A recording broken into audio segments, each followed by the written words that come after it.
Bismillahirrahmanirrahim. Assalamualaikum warahmatullahi wabarakatuh. Jamaah sholat tarawih Masjid Al-Istiqomah yang dirahmati Allah Subhanahu wa Ta'ala, pertama-tama saya mengajak para jamaah untuk memanjatkan puji syukur kehadirat Allah Subhanahu wa Ta'ala yang tak henti-henti melimpahkan rahmatnya untuk kita semua, sehingga kita kembali bertemu dengan bulan Ramadan dan bisa melaksanakan sholat tarawih di masjid yang penuh berkah ini. Salawat serta salam kita sampaikan pula kepada baginda Nabi besar Muhammad SAW, para keluarganya, sahabat, para tabi'in dan tabiatnya, serta kepada kita selaku umatnya hingga akhir zaman. Amin. Ucapan terima kasih yang sebesar-besarnya kepada Bapak Ibu warga kompleks Citra Land Celebes yang telah menyumbangkan konsumsi buka puasa hari ini di Masjid Al-Istiqomah. Yang akan menyampaikan ceramah tarawih pada malam ini Bapak Ustadz Prof. Dr. Haji Misbahuddin MAG. Imam sholat tarawih Bapak Ustadz Haji Muhammad Yasir Masih LC. Insyaallah ia akan menyampaikan ceramah subuh Bapak Ustadz Prof. Dr. Hamzah Upu MED. Demikian penyampaian kami kepada Pak Ustaz. Kami persilakan dengan hormat. Wabillahi taufik wal hidayah. Wassalamualaikum warahmatullahi wabarakatuh. Dan dengan kasih dan sayangnya jualah sehingga pada malam yang keempat ini kita masih diberikan kekuatan dan kesempatan guna melaksanakan amaliyah Ramadan dalam bulan suci ini. Dan tak lupa pula marilah kita mengirimkan selawat dan taslim kepada junjungan kita Nabi besar Muhammad sallallahu alaihi wasallam, Nabi yang telah menebarkan tikar permadani kedamaian dan yang telah menggulung tikar kejahiliaan. Nabi sebagai uswatun hasanah sekaligus sebagai rahmatan lil alamin. Sidang jamaah tarawih yang dimuliakan oleh Allah Subhanahu wa Ta'ala, seorang ilmuwan Jepang yang bernama Yoshinari Ohsumi,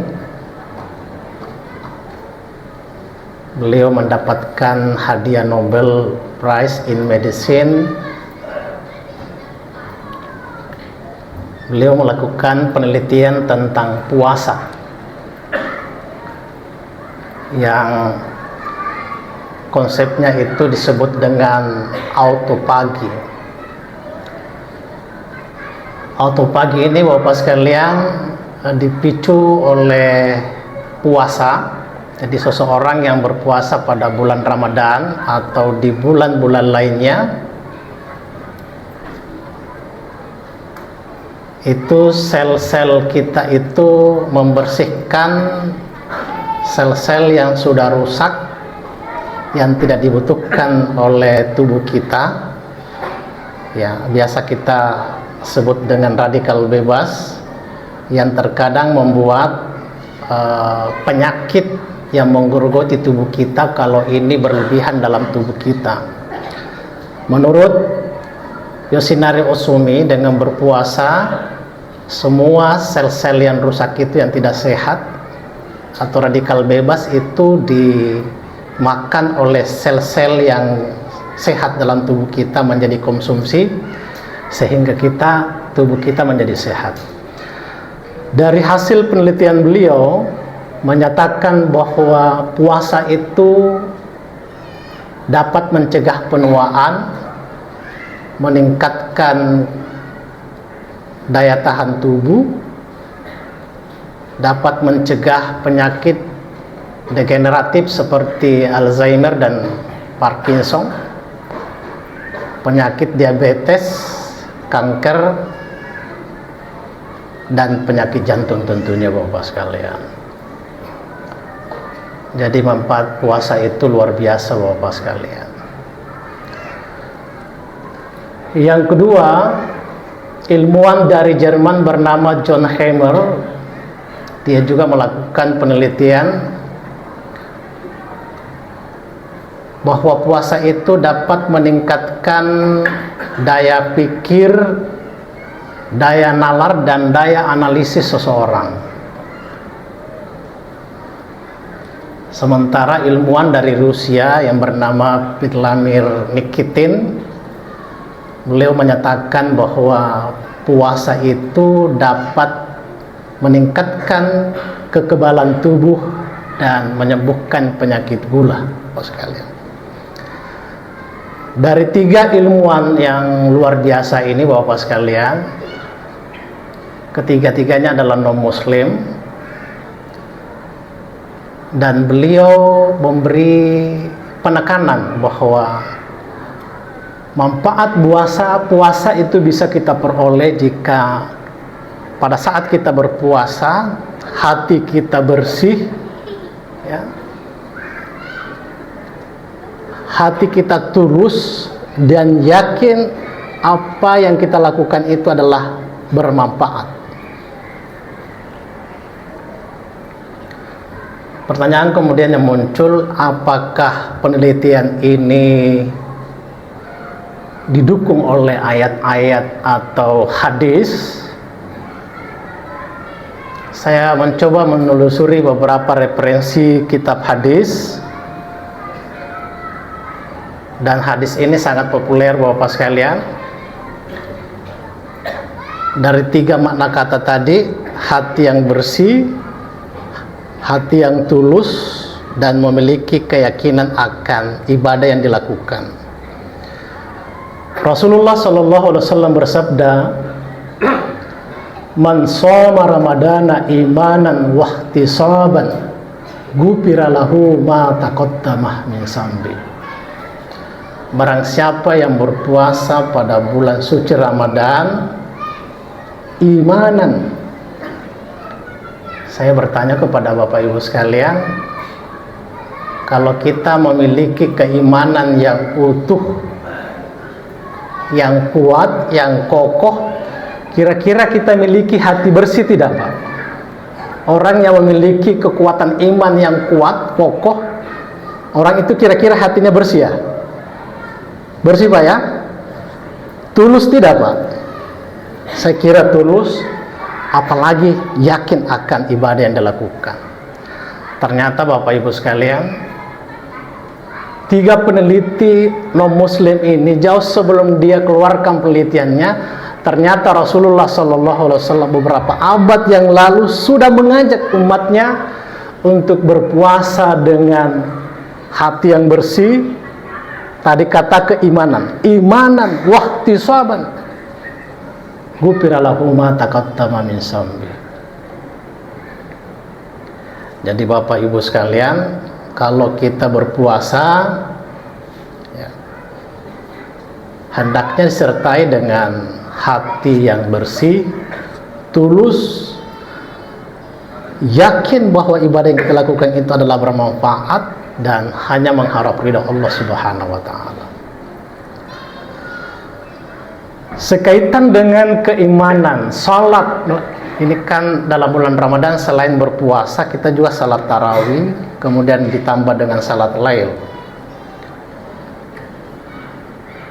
Salat, mendirikan salat dengan keimanan, tentu Bapak Ibu sekalian, ketika kita mendirikan salat dengan penuh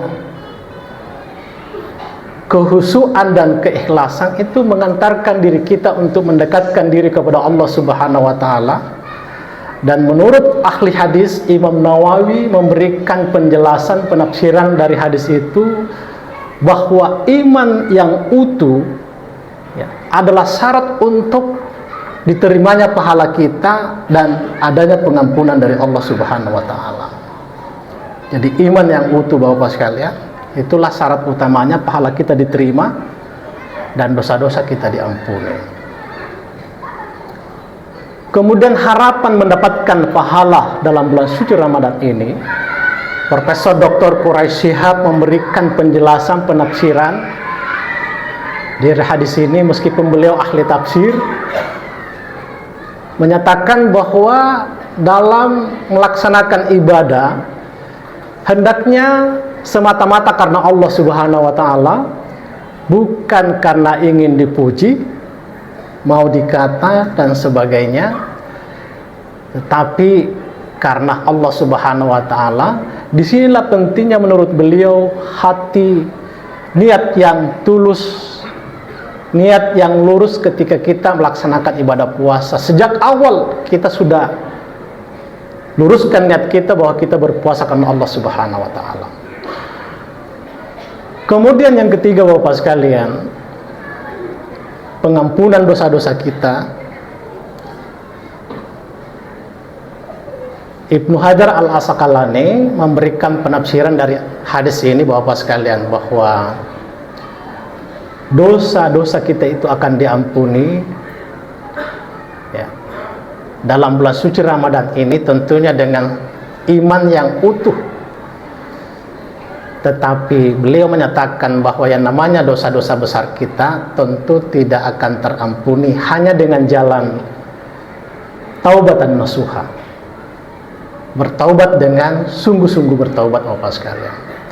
Nah, oleh karena itu, Bapak sekalian, hasil penelitian yang kita kaji malam ini dikaitkan dengan hadis ini itu sangat berkaitan sekali, Bapak sekalian, dan sangat menjustifikasi penelitian ini.